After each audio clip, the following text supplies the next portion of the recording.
Hello po. Ngayon po, isi-share ko sa inyo ang aking nabili na non-stick cookware set from Daiso na nagkakahalaga po ng 288 pesos. Meron din po tayong mga measuring cup. Super cute po, 'di ba? Kung nakikita nyo. May orange, red, violet. Tapos naka-indicate po dito yung ayan po. Nagpo-focus po ba? Sorry.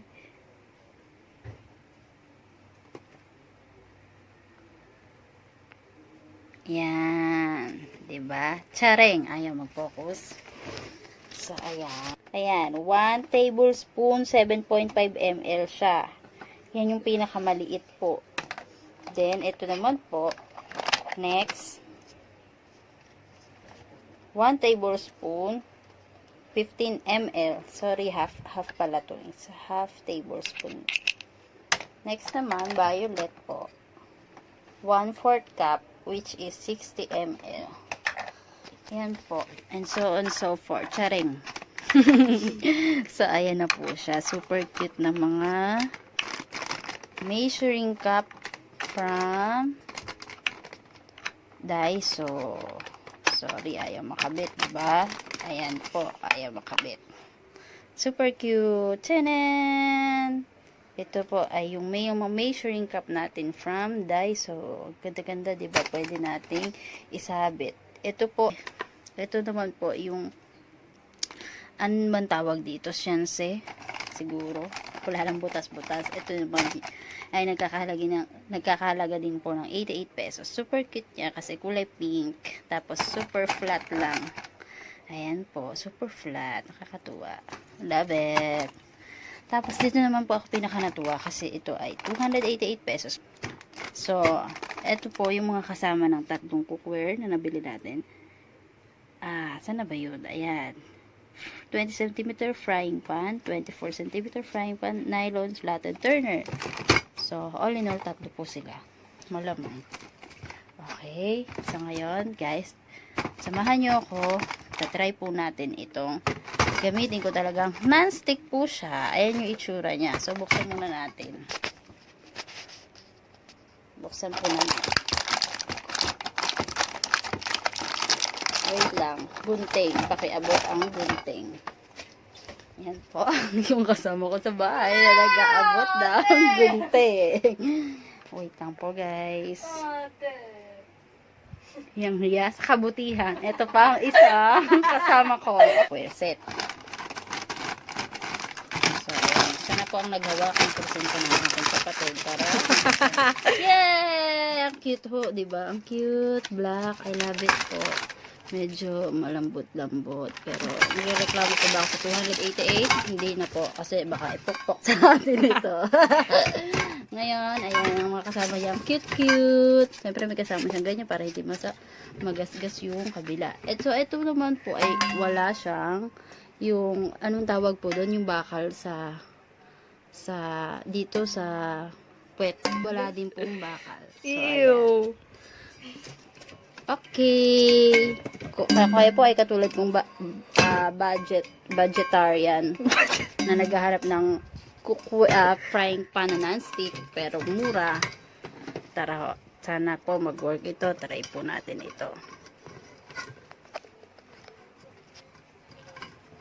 So, gagawin ko muna dito, guys. Papakuluan muna natin siya. Tara. So, ninuhugasan ko muna siya, no? Hugasan muna natin.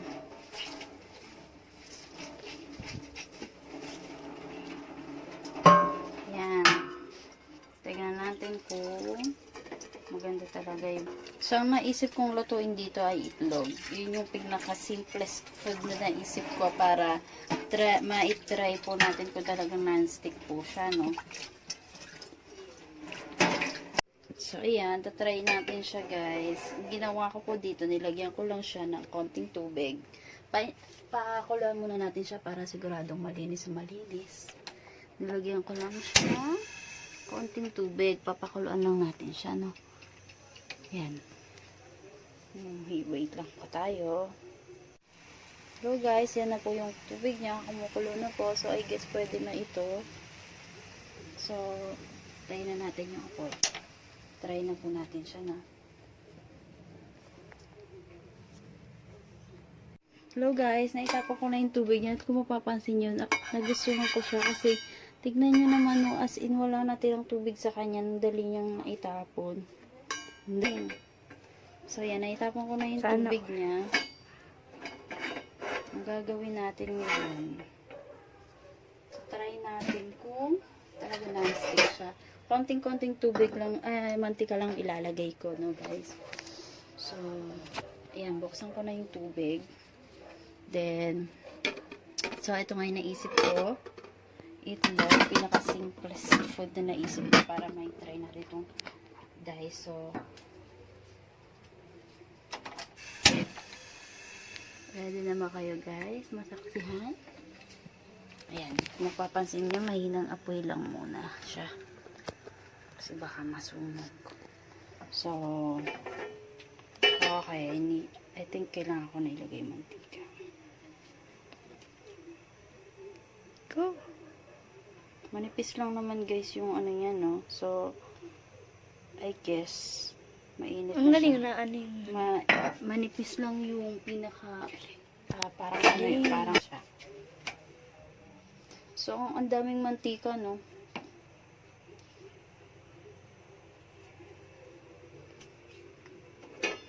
Teka lang guys, ha? Bawasan natin kasi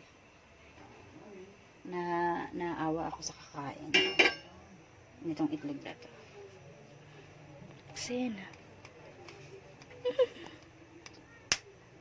Are you ready? No. Alright. So, yun na siya. Tingin ko didikit yan. Aray.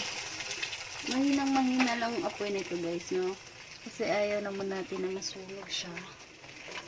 So, let's try. Pinch of salt lang siya. Kung anong itatakip ko sa kanya. Naiinis ako. Hindi ko alam kung anong itatakip ko dito. Pagpasensyahan nyo na yung takip ko na ganyan. Natutuwa ako sa kanya. So far, nagugustuhan ko siya kasi sana hindi talaga dumikit. So, let's try this. Tuwa ako sa kanya. So, guys, pabaliktad niya natin sa... Ako kasi, guys, ang ginagawa ko sa... Oh my God! Sorry, guys. Talagang dumikit siya. Hindi na tayo magagawa. Dahil hindi siya non-stick. Not bad naman yung pagkakadikit niya, pero dumikit pa rin. Dapat pala, hindi ko na siya binawasan ng mantika. Kasi, Di naman talagang didikit siya. So, gagawin ko. Kayo ba pag nagluluto kayo ng itlog, ganyan din, binabaliktad nila kasi binabaliktad ko. So, ayan. Naiinis ako. Ayan, nakakainis guys. Hindi natin na-achieve yung non-stick. Nakakasad. So, tuwin lang natin siya ng kaunti. Ayan guys, babaliktad na natin siya. Sinusod ako dun kasi tumikit siya guys. Nasad ako talaga. Papunta lang ako. Dumikit siya guys. Nakakasad. Pero not bad naman kasi ayan. Kung titignan nyo, minimal lang yung dikit niya. So, hindi na rin masama sa presyo niya. Oh, madali siyang tanggalin in fairness. Hindi. Madali siyang tanggalin Ouch. in fairness.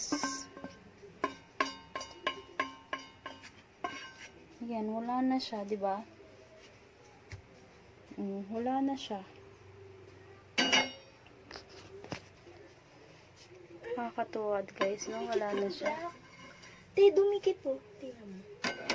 At yung pa pala yung isang napansin ng kapatid ko, dumikit yung black niya.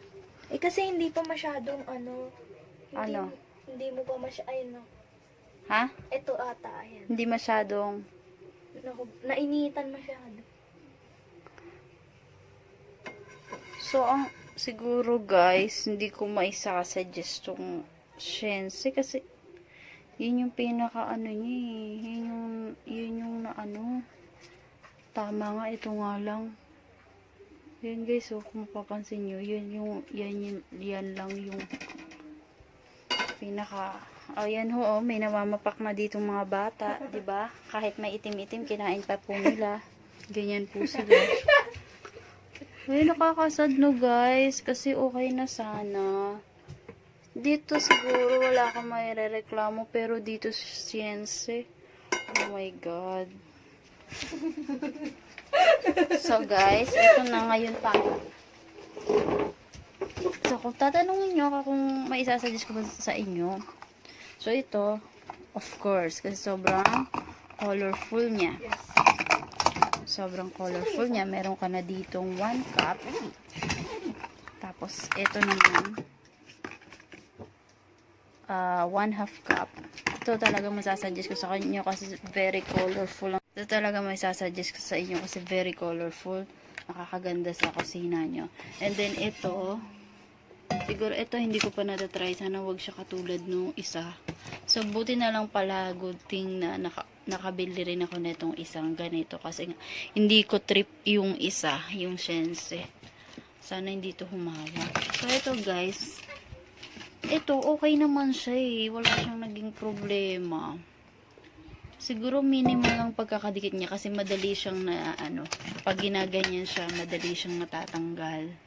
Siguro lalo na kung ito yung gagamitin mo kasi ito yung tip nito is yung talagang manipis compare doon. So kung ito yung igaganyan mo, mas matatanggal siya or mas madali siyang matatanggal. So yun lang guys, hindi ko may recommend yung Shense. Sobrang kakasad. Charing. Yun lang. Okay naman siya. For 288 pesos. Pwede na rin kasi mahilig yung anak ko na kumain ng pancake. Ito yung mga kapatid ko. Sasaya nila, diba? So, ayun lang guys. Thank you guys for watching and see you on my next vid. Ay, hindi pala napipi.